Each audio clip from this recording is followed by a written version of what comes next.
X-Men. Welcome to yet another live broadcast here in your boy.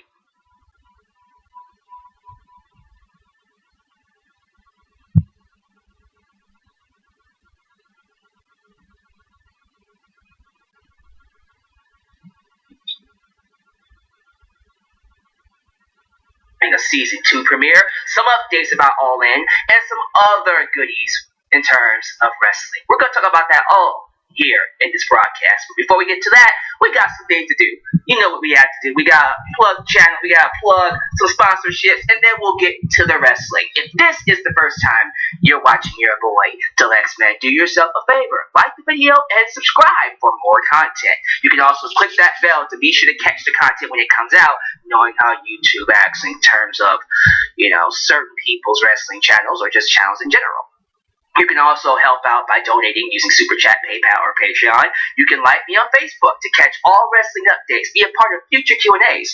You can follow me on Twitter and tweet along with me during Smackdown and 205 Live. Most importantly, if you really want to help expand the brand of your boy, The X-Men, buy yourself a The X-Men t-shirt today at Pro Wrestling Tees. Also, a quick word from our sponsors. If you want to get a couple of wrestling goodies, wrestling loops into your door, you want to subscribe to Wrestle Crate, a monthly subscription service that sends wrestling loops straight to your door for a subscription price, of course, a monthly price. However, if you subscribe today and use the promo code DeluxeMan, you will get your first month off 20%.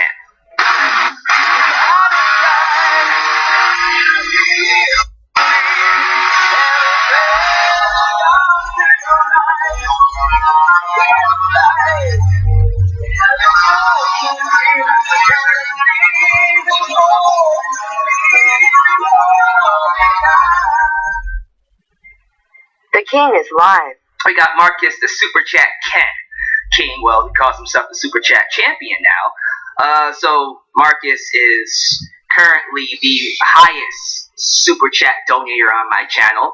I think him and DDT Shydale are competing to see who can out Super Chat the other.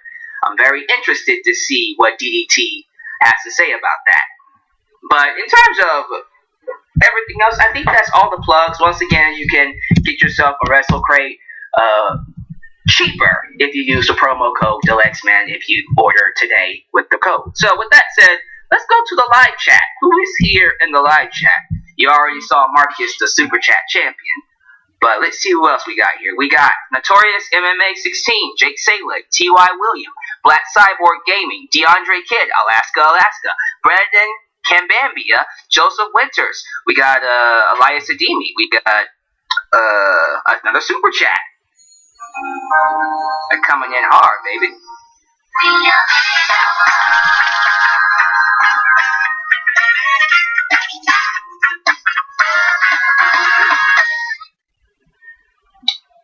Dalexman 316 says, I hate Raw with a passion. I'm sorry. It's true. I cannot stand when wrestling companies insult our intelligence.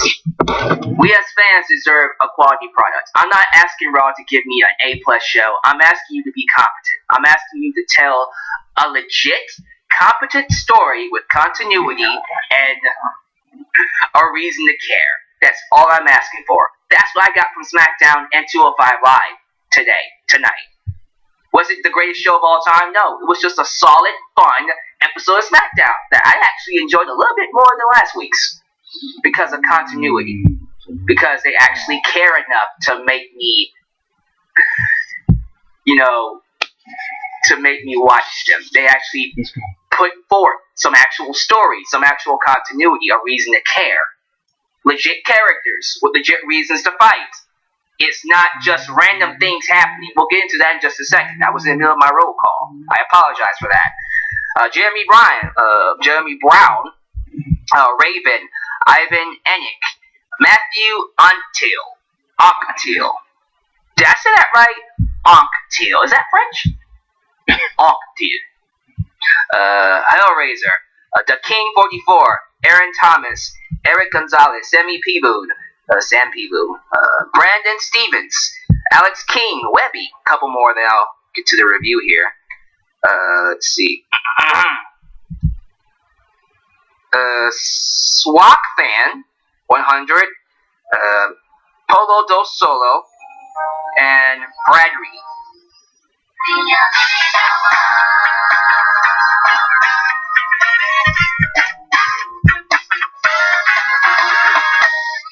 By the way, that should be a shirt, lol. That'd be my personal shirt, that's for sure. Noxter Ruble. So, okay, that's gonna be enough. Love you. If I didn't say your name, it's not because I hate you, it's because I want to get to this review. I'd be here all day saying all the people's names here. And super chats are just coming in like crazy. They usually do Smackdown reviews.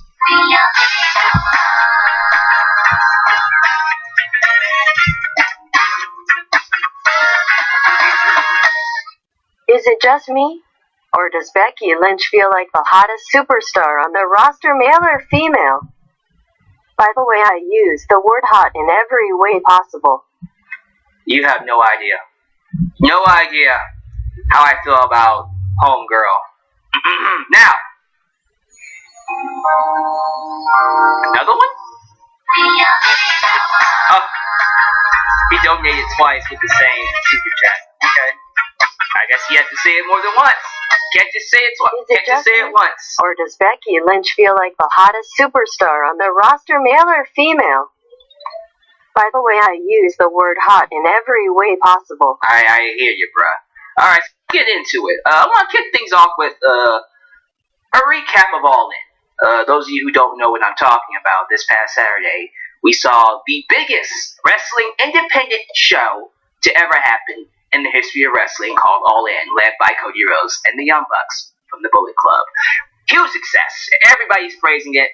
Numbers came out about the attendance, and apparently they succeeded. They exceeded the number they were aiming for. And super chats are still coming in.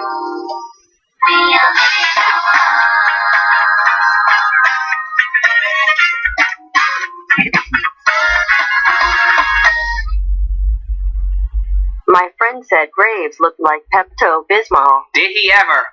Dang. Your friend has a unique view on things. Quite frankly, the more I think about it, yeah, he does look kind of weird. But, what was I talking about? Right. All In attendance numbers came in, and apparently they exceeded the planned 10,000 attendance. They were only aiming for 10,000 people. They got, and here's the official number. The official number is 11,362. No, my bad. I said that wrong. 11,263. I got those numbers mixed up. But 11,263? That's big.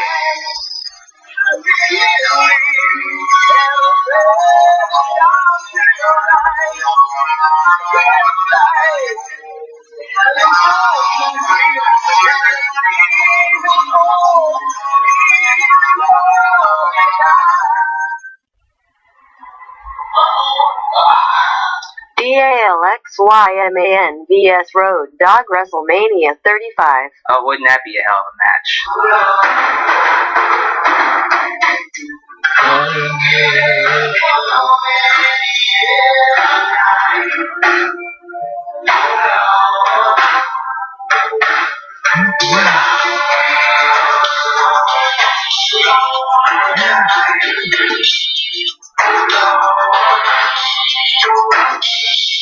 I honestly have given up on Raw. I'm sick easy of Roman Apocalypse.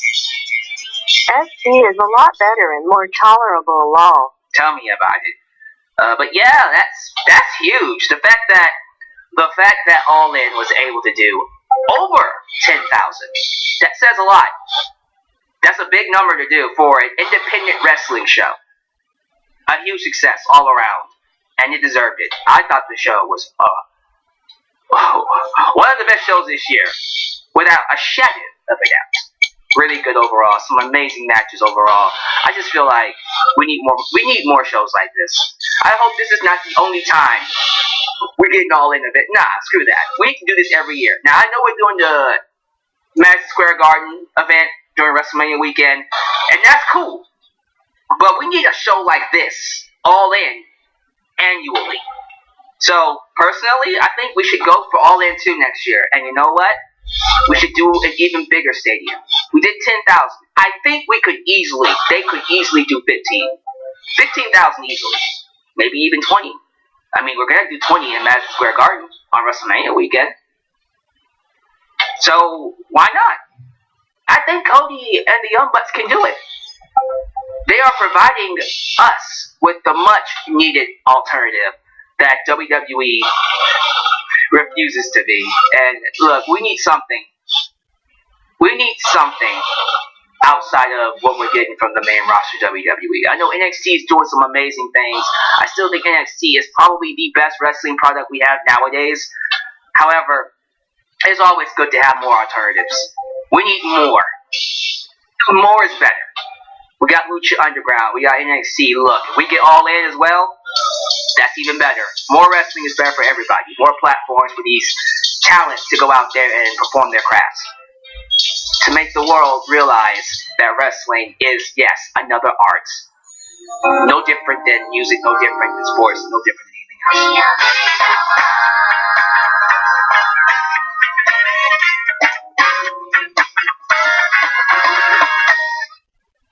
All In 2 is targeted for 2019, might be in LA.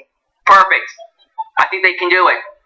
Personally, I think Los Angeles would be the best crowd to have that show in. So I'm excited. I'm excited for All In 2. And congratulations to the Young Bucks and Cody for hitting their big 11,000. Over 11,000 audience. We also have the announcement of the Mixed Match Challenge coming back for Season 2 really early. Did we just get done with Season 1?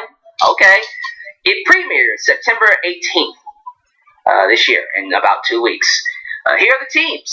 We have the returning Asuka and Miz. I'm starting with the SmackDown side first. So on SmackDown, we got Asuka and Miz, Charlotte and AJ Styles, because Bobby Roode is on Raw now. We got Lana and Rusev, Naomi and Jimmy Uso are returning, and we got the new teams of Carmella and R-Truth.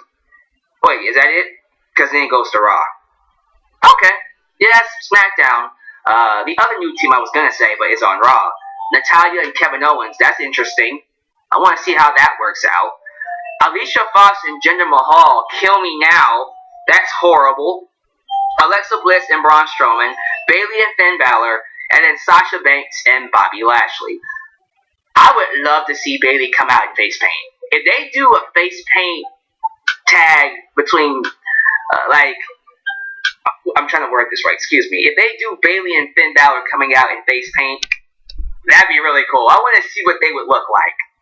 And I think Bayley and Finn would be a great tag team. They were actually really good friends on NXT, so this would make sense. I want to see how they do. But the one I'm interested in is Kevin Owens and Natalya. That's an extremely odd pairing.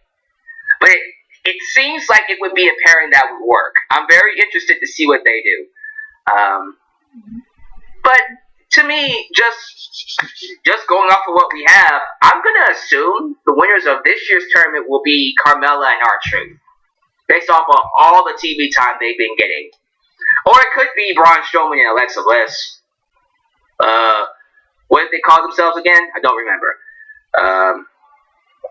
Did I say them? Did I say Braun Strowman and Alexa Bliss? I might have skipped them. Oops, sorry. Braun Strowman and Alexa Bliss. They're also coming back. So this should be a good season. I'm looking forward to it. I'm very surprised we didn't get Zelina Vega and Andrade. You would think Andrade, Cien Almas, and Zelina would be in this tournament. It's a given. But I guess not. It's alright though. I'm cool with what we got. This should be interesting. So, Mixed Match Challenge coming in 2 weeks. Will I be reviewing it? Maybe, maybe not. We'll have to see. Let's get to 205 Live real quick. It was announced that Buddy Murphy will get a championship match against Cedric Alexander in Australia for the Super Showdown. Should be a good match. Don't expect Cedric to drop the belt. He should. Honestly, I do think Buddy should be the Cruiserweight champion. I was going to say NXT champion. Maybe so. But Buddy is, outside of Mustafa Ali, he is definitely one of the best, if not the best performers on that roster.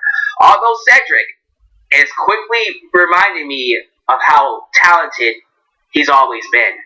So I think if they want to keep belling him, I'd be cool with it. But in all honesty, if I had the chance to book the match, I would give it to Buddy Murphy. Especially since it's being held in his country, Australia. Perfect time to give him the belt. But that's just me. Grand Metalik took on Tony Nese and had a great match with him. You guys need to watch 205 Live. That's all I'm going to say. These matches are getting better and better and better by the week. Ever since Triple H has taken over, this show has been one of the best shows in WWE. By far. No match I've seen so far since Triple H has taken over has been bad. Just great matches, awesome matches. A match of the year from Mustafa Ali and Buddy Murphy, in case you haven't seen it. Check it out, no DQ. But Grand Metalik picks up the victory against Tony Nese. He will take on Buddy Murphy next week. We see Drake Maverick, not in his AOP costume. I'm still sore about that, by the way. But we see him backstage talking to Mustafa Ali and basically telling him that he's too concerned about his health to let him wrestle. So until he feels he's ready, Mustafa Ali will not be wrestling. Basically, this is their way of keeping him off TV until Hideo Itami comes back. Because right now, Hideo Itami is overseas wrestling for Noah. They allowed him to go back to Noah to recapture his passion, which is good. I think that's good for him, because I do feel like Hideo has been lacking that drive since he came back from injury on NXT, of course. But hopefully he comes back with a new outlook on things. I want to see a more aggressive, a much more Kenta like Hideo Itami when he comes back. Also, real quick, isn't it weird that Drake Maverick is a total babyface on 205 Live? Impartial babyface, maybe a neutral. But then on Raw, he's a complete heel. I still can't get over that. It makes no sense.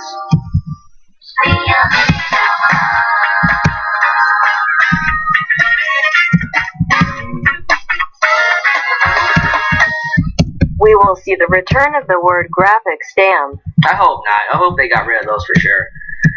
But yeah, people in the live chat are talking about it too. Did he explain why he teamed up with AOP? No.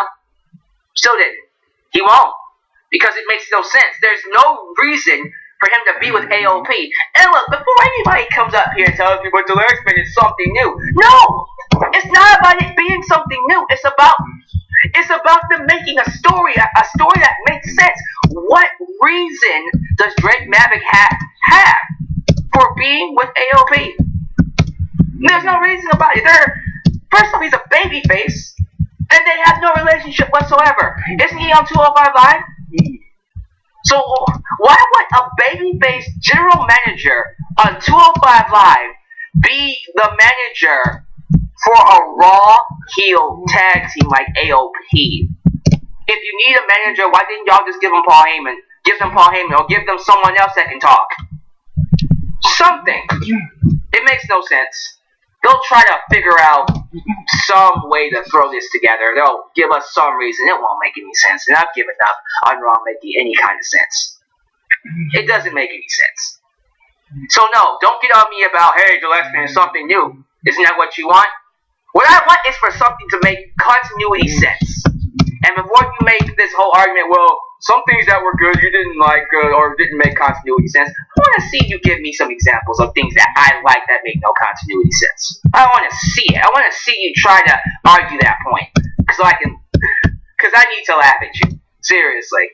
This makes no sense. And anybody arguing it does, don't know what they're talking about.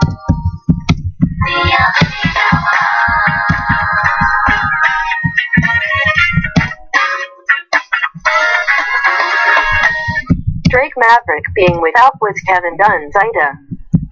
If it was his idea, I wouldn't be shocked. Moving on with 205 Live, we got, I think Leo Rush came out. Yeah, Leo Rush came out to scout his next acquisition or the next potential feud. And that is against Noam Dar, who defeated a local talent.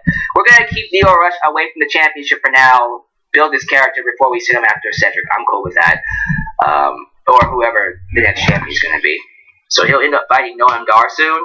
And then the main event was Cedric Alexander taking on TJP. It was something that just kind of happened spontaneously because he was going out there to call out Drew Gulak. And Drew Gulak didn't answer the call, so TJP came out instead and challenged him to a match. Drake Maverick, I can speak English, made it official, and then we had a great technical match between TJP and Cedric. I thought it was great. We see Cedric pull off some pretty sick, innovative maneuvers. He did like this brainbuster-esque gutbuster. It was weird.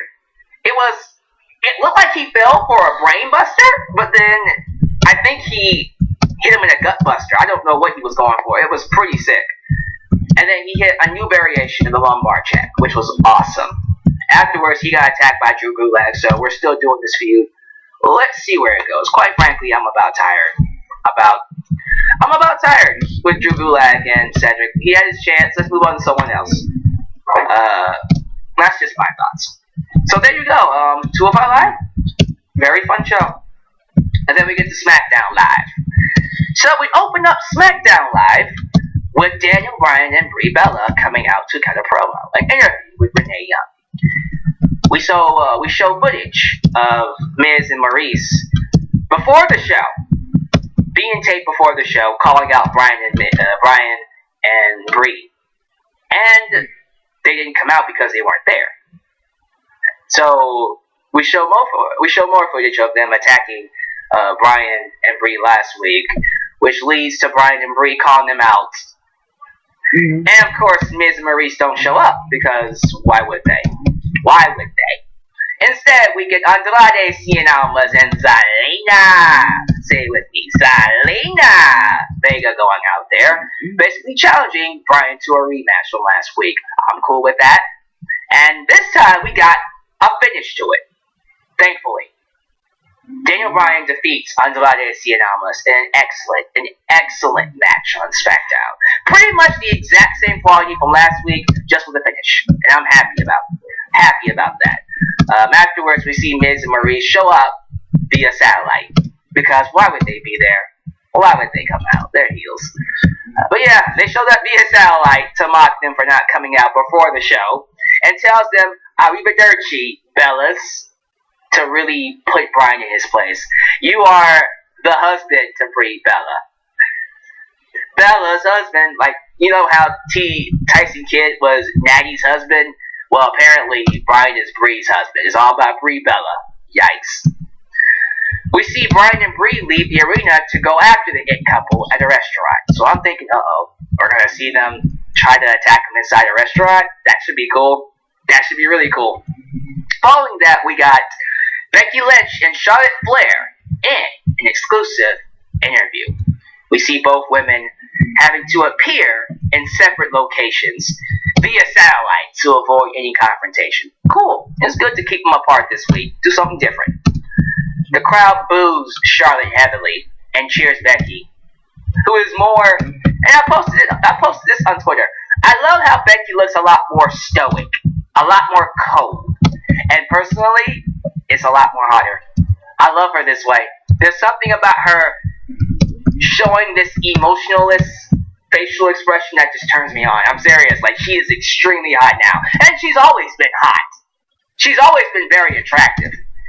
It's just, there's something about the way she looks now that's just like, ooh. And I think it's because now she's having to showcase more of her physical features. I'm noticing it a lot more. I'm noticing how great she looks a lot more. So, yeah, Becky's hot. The sky is blue. What else is new? Anyway, Charlotte asked Becky what did she want her to do. She basically tries to defend her actions. What did you want me to do, Becky? You know, did you want me to not accept the challenge? Did you want me to not try in the championship match? You want me to just lay down and let you win? No, Becky, you would have done the exact same thing. And you know what? If you wanted to be the best, Becky, you had to beat the best. She saw Becky as an equal. And she actually said, look, if you wanted a title shot, why didn't you just ask? You didn't have to attack me. You could have just asked for a title shot. Becky laughed at this. Becky took offense to this and said, "Screw you. I'm tired of doing things the right way." Basically, that's her way of saying, I'm tired of doing things the right way and failing. She's done being Charlotte's friend and covering up her insecurities about her being Ric Flair's daughter and all that.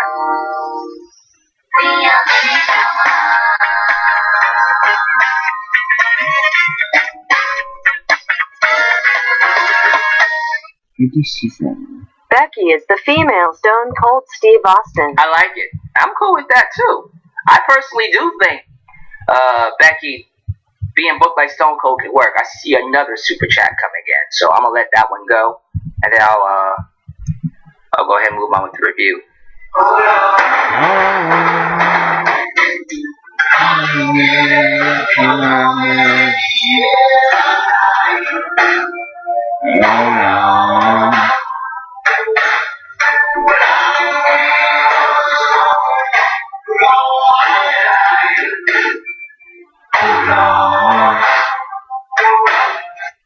From the last Raw, Brie really needs to work on those suicide dives, or the next time she messes up, she may end up committing suicide on accident. Like, she really scared me on that suicide dive. The suicide dives from last night, it didn't look pretty. And you notice that Smackdown didn't let her do that tonight, right? They're smarter. Like, no, but Brie, you're not suicide diving tonight. We gonna keep it safe. We gonna keep it safe tonight. But getting back to this interview here, Becky was basically telling Charlotte, I'm sick and tired of covering up your insecurities about having the last name Flair, saying she does not deserve it. She says, you don't deserve that last name. You're not worthy of it. She's going hard. She's cutting deep with Charlotte. Charlotte says, it's good that Becky has found her straight fire, because now at Hell in a Cell, she won't be wrestling her like a friend. She'll be wrestling her like an enemy. Like how she wrestled Sasha Banks. I like that. We're getting real personal. It was a very basic interview, but you could feel the tension between the two. You can feel it. And honestly, I'll say it right now. This is the match I'm looking forward to the most. I'm looking forward to this match more, than any other match on Hell in a Cell. Now, AJ Styles and Samoa Joe would be number 2, obviously. But yeah, man, this is the match I want to see happen more at Hell in a Cell. These two are going to, I feel like these two are going to have a hell of a match. And it's going to be great. Can't wait for it. We see Naomi defeat Peyton Royce. Afterwards, the Iconics attack Naomi, and who else but Asuka? Asuka returns and makes the save. Pause. We need to talk about Asuka. We need to talk about how WWE has screwed the pooch with this woman. Because when this woman came out, she got a pop, but the aura was gone. This isn't the same Asuka I fell in love with when she was on NXT. The same Asuka that went how many days undefeated? Has the longest undefeated championship reign for a female in history. Well, in modern day history, I think. No, I said undefeated. Yes. Yeah. Yep. Yeah. I forgot that Fabulous Moolah wasn't necessarily undefeated during her long run.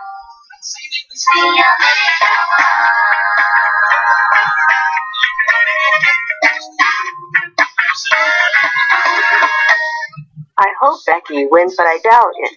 We'll talk about that when I do my preview for Hell in a Cell next week. And yes, I did say next week. Hell in a Cell literally is next Sunday. Not this Sunday, but next Sunday. In case you didn't know that. Yeah, I know. It's like, what the hell? Really? No, for real.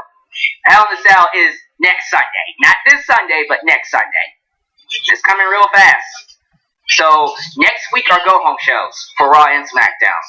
In case you didn't realize that. But, man, the main roster really screwed over Asuka. And I don't get why. They were literally given a woman who fans love to see, who made a connection with on NXT, and all they had to do was book her like a monster. You could have easily made the most out of Asuka. And you know what? I'll say this too. When Asuka lost to Charlotte at WrestleMania, I was one of the very few people who said, you know what, I'm cool with this. I'm cool with her losing this way. I'm cool with her losing to Charlotte because then we can do something with that. We can take her in a different direction. Asuka was not going to be undefeated forever.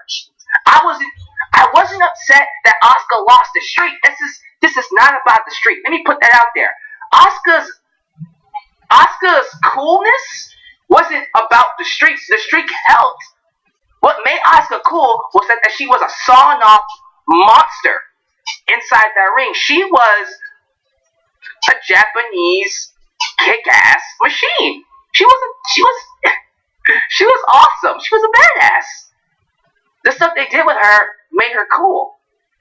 The streak didn't matter. It's what you did with Asuka that killed her. So she lost to Charlotte, and then she goes on to lose to Carmella. What, twice? Yeah. Yes, they said James Ellsworth, but she didn't look good at all. Completely killed her momentum, and they know they did. They know they killed Asuka's momentum. And I don't get why. Honestly, I'll say this too. What they did with Shinsuke, in terms of AJ Styles, was just as bad. Now, yes, Shinsuke is the U.S. champion. Yes, he is in a better spot than Asuka, I suppose. He wasn't on TV. Not this week. He's not doing anything. He's not going to have a match at Hell in a Cell. I don't know what they're doing with him. I don't get what they're doing with him. I don't think they know what they're doing with him. And to think, both Asuka and Shinsuke Nakamura are your Royal Rumble winners. They are your Royal Rumble winners. And this is how you treat them. Is it because they're from Japan? If you don't care about them because they're from Japan, because they're not stars that you created, let them go. Because I'm sick of this. I'm sick of them mistreating talent that they didn't create, crushing them, squashing them, completely eradicating their character, destroying their momentum, and then building them back up as something that they create. It's dumb.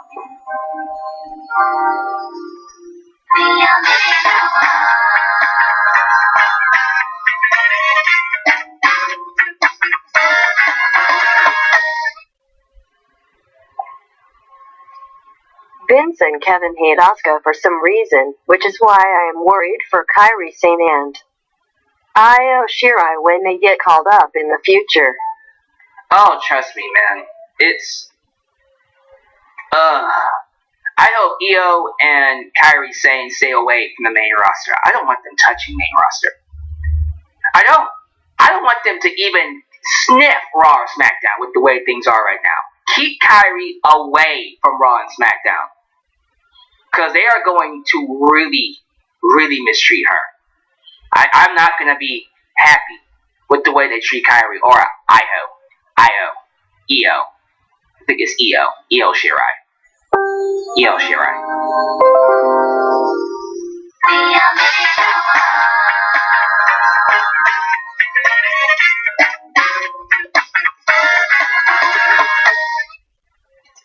The Royal Rumble is a complete joke. It's pointless. Now if Roman wins it,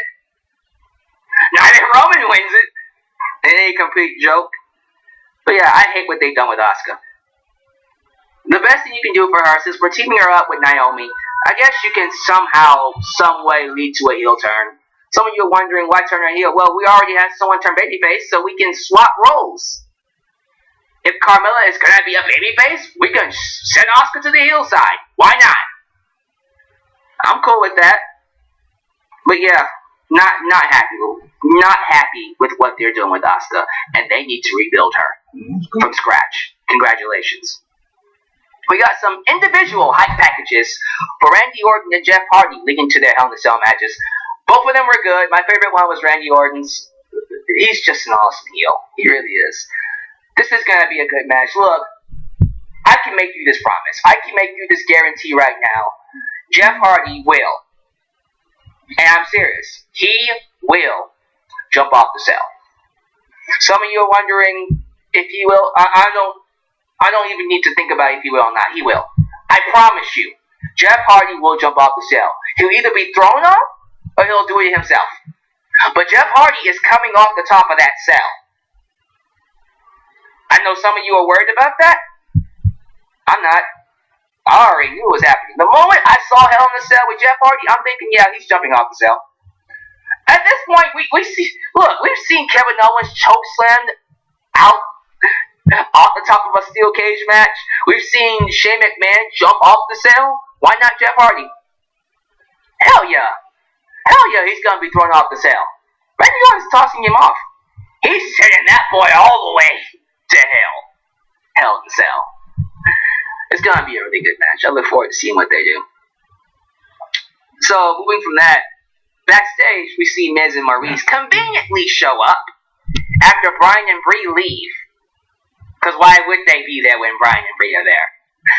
GM Page tells Miz he has a match tonight against whoever wants to fight him, and if he leaves, he will not be allowed back. Maurice runs into R-Truth, who mistakes her for Carmella, and Miz tells him he has not been relevant since their tag team in 2011, so 7 years ago. R-Truth tells Miz, oh my goodness, he does not know what Carmella sees in him.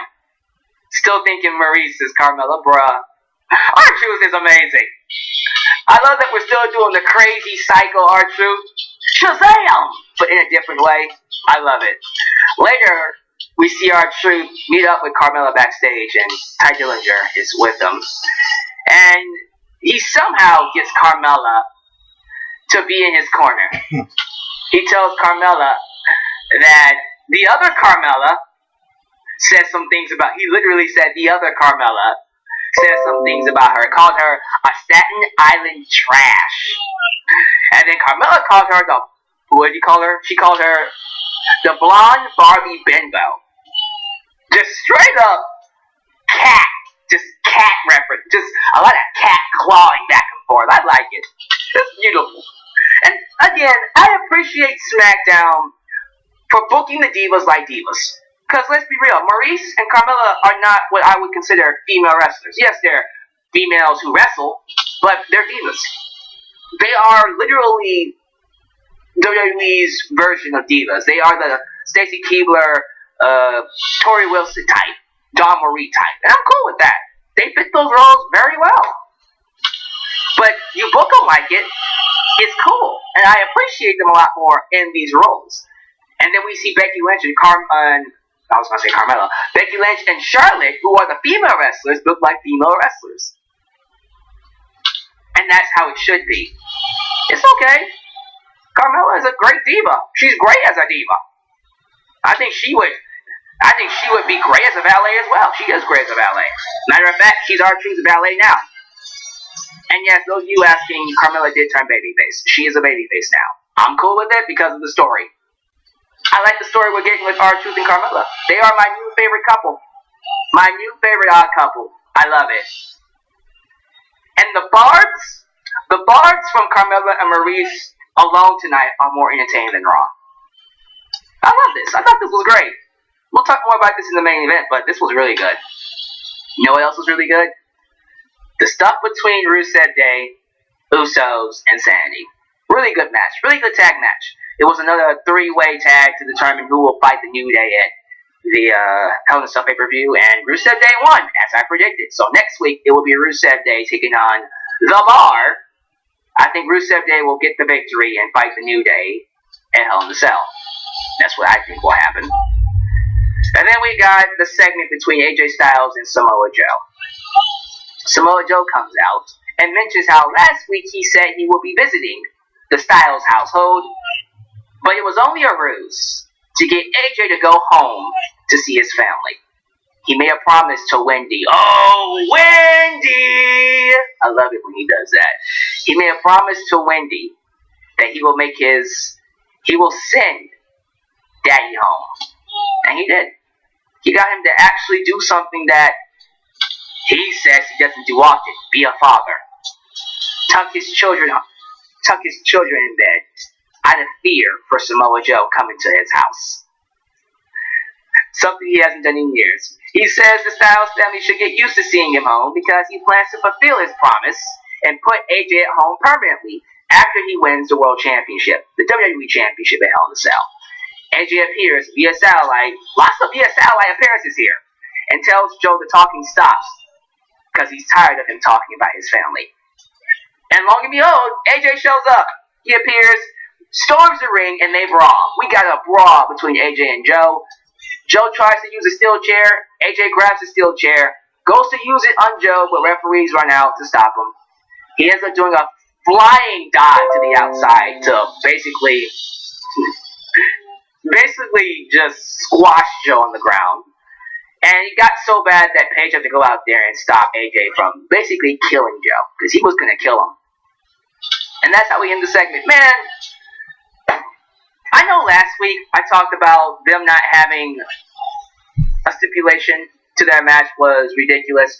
More than ever now, if you don't give them a stipulation, I am going to be pissed off.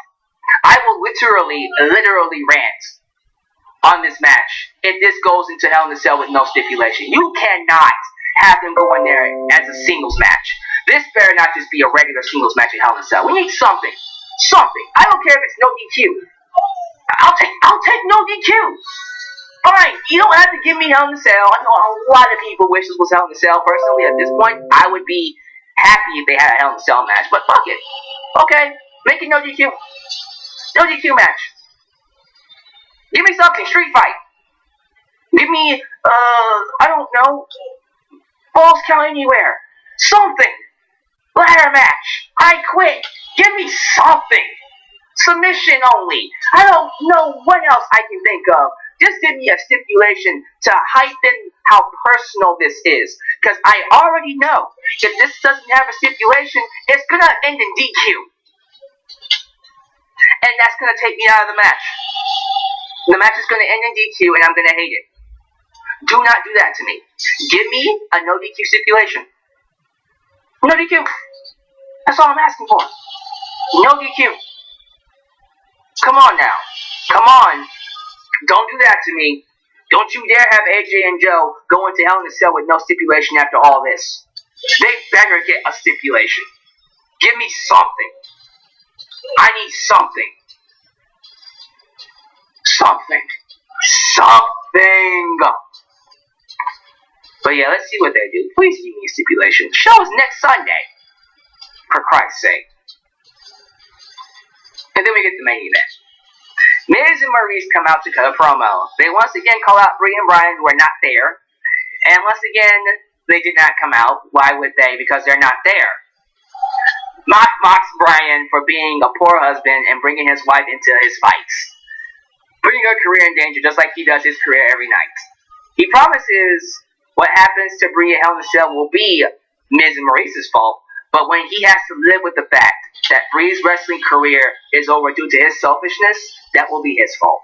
Oh, we're getting real deep. We're cutting really deep with these promos on SmackDown, bruh. That's when R-Truth comes out with Carmella.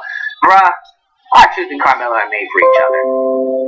Carmella was meant to be a valet. She is a hot, sexy, cool valet, man. And she really does make R-Truth feel important. I'm cool with this. I like this pairing. I really do. R-Truth is in the main event. Let's talk about this for a minute. R-Truth is in the main event on SmackDown. Talk about random. But see, I'm okay with this. I'm fine with trying new things. Let's get something straight here. I'm okay with trying new things. If you want to try something different, go for it. But give me a reason for it to happen. That's all I'm asking for. R-Truth in the main event is random as hell. But SmackDown gave me, at the very minimum, a story, a reason for it to happen. R-Truth talked to Maurice, called her Carmella. Miz got offended by it, and that led to them having a match. And of course, him talking mess, Maurice talking mess about Carmella, got her involved. So that was a reason for this to happen. Give us a storyline reason, and they also used their history from back in 2001 for this to happen. That's all I asked for. Continuity, storyline, a reason to care, something. And it felt good. It felt worth it. We tried something random, and I felt it worked. What even made it better was the fact that R-Truth won. He beat The Miz, of course, through the Daniel Bryan interfering, because he came out during the match. His music hits during the match. Distraction loss. I'm cool with that. Doesn't hurt The Miz. Afterwards, we see Bryan apply the yes lock to Miz, and Brie goes to attack Maurice. Only for Zelina Vega and Andrade Cien Almas to make the save and help Maurice and Miz escape. However, unfortunately, Bryan and Brie fight back and put both Zelina Vega and Andrade in a dual yes lock. It's a couples yes lock. And the show ends with Brie and Bryan standing down Miz and Maurice. Nothing to complain about. Nothing. I'm happy with what we're getting on SmackDown.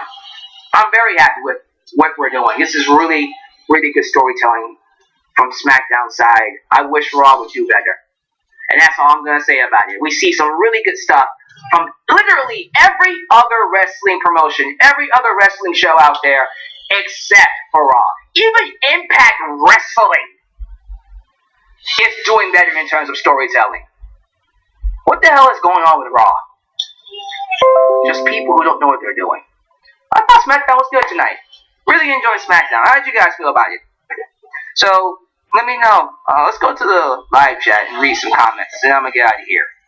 So, what was your favorite segment of the night? How we feel about Carmella and R-Truth? Let's see. Black Cyborg Gaming. Imagine if Truth and Carmella win Mixed Match Challenge. I would flip out with joy that Truth wins something. They are my pick to win. I think Truth has been lacking some attention for a while. So yeah, I would love to see him win the Mixed Match Challenge. We got a super chat coming in. Let me go ahead and get this set from Mr. Aaron Sherwood. I just saw that. There it is. Vibe with me.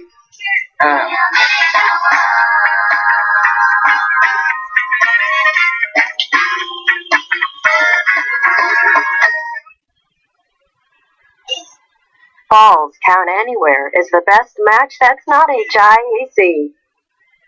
Also, it would be funny if Aj and Joe to go Aj's house somehow and Joe pins Aj on his bed. What is saying Aj? Yeah, he pins AJ on his bed. So basically, they took the fight to their house. Wow, that'd be crazy. Alright. Undisputed Era. Truth and Carmella is money. I see what you did there. Mella is money. Truth and Mella is money. T-Mella. R-Mella. I like R-Mella. R-Mella is money. Melissa Hernandez. Good odd couple. I agree. Let's see. True Fire 901. Perfect fit. This feels like it should have happened a long time ago. Oh, absolutely. Because they feel natural together. Alaska. Wendy on the pole match. Stop it. Stop it. Sideways 101100. Make AJ Styles versus Samoa Joe on Wendy. Oh my goodness. Another Wendy on the pole match suggestion. Stop it. No. T.Y. William. We want Becky versus Charlotte Flair in an actual Hell in a Cell match. I would love to see them in Hell in a Cell. Like, real talk, that would be really cool. Dustin Willis. I haven't seen WWE do something with Truth in a while. I'm glad they're doing something with Truth. And he's killing it. I love it. I want to see more of it. BW Rosa. WWE should just introduce intergender tag team championships after this second Mixed Match Challenge. Personally, if it's only for the Mixed Match Challenge, I would be okay with it. Intergender champions, because who won it? Asuka and Miz are the defending champions this year, so let's see what they do. Jake Selig. This pairing is more entertaining than it has every right to be. Hey, sometimes if you give people a story, they can make it work. Because R-Truth and Carmella on paper seems random, but because they have legit storytelling behind it, it's good. I want to see what they can do. Seriously. Sometimes that's all you need is good storytelling. And you can make anything work. Dustin Willis. This isn't WCW. Wendy on the pole match, LOL. For real. For real. Elizer Bonella. I hope I said your name right. Is it Elizer? I'm gonna go with it. WWE screw everybody that is not Roman. Basically. If he's not Roman, if she's not Roman, it doesn't matter. And Raven asked me, are you a heel or face? What do you think? What do you think? See, in my mind, I'm the babyface. But in every heel's mind, he's the babyface. Is the Lex Man a heel or is he a babyface? You tell me. I don't know. I'm cool.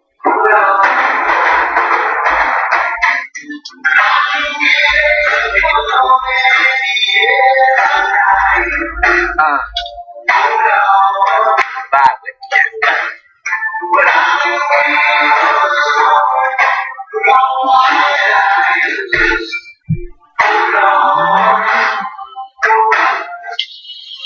What's up, Dalexman? Seeing Malmacy is the truth. El Idolo. El Idolo! Tranquilo. Yeah, for real though. CN is awesome. I'm loving his work on SmackDown. I was very worried about him coming up from NXT, but SmackDown's doing him right. So far. Everybody thinks I'm a babyface. I have a lot of people telling me I'm a babyface. One person said I'm a tweener. I guess. I don't know. Some people call me a heel. Who knows? Who knows? Tweener, heel, babyface. You guys decide. I'm a heel that points out the facts. Who knows? What happened to Nakamura? I have no idea, dude. Same thing that happened to Asuka. He got over when he wasn't supposed to. So while you guys decide if I'm a heel or a babyface, let me go ahead and get out of here. So be sure to post the hashtag I watched it all in the comments. Check me out tomorrow. Or check this out. NXT review, Lucha Underground review, and the first review of the Mae Young Classic. Mae Young Classic episode 1 happens tomorrow right after NXT. So I'll be up here. I'm going to see if I can be up here a little bit later than usual to review all 3 episodes. It's going to be a big, not big, but big broadcast tomorrow night, guys. Hope to see you all there. And as always, once again, before I go, one more shameless plug with WrestleCrate. Get yourself a WrestleCrate, 20% off, using the promo code DeluxeMan today. Thank you guys for watching. This is your boy, DeluxeMan, signing off right here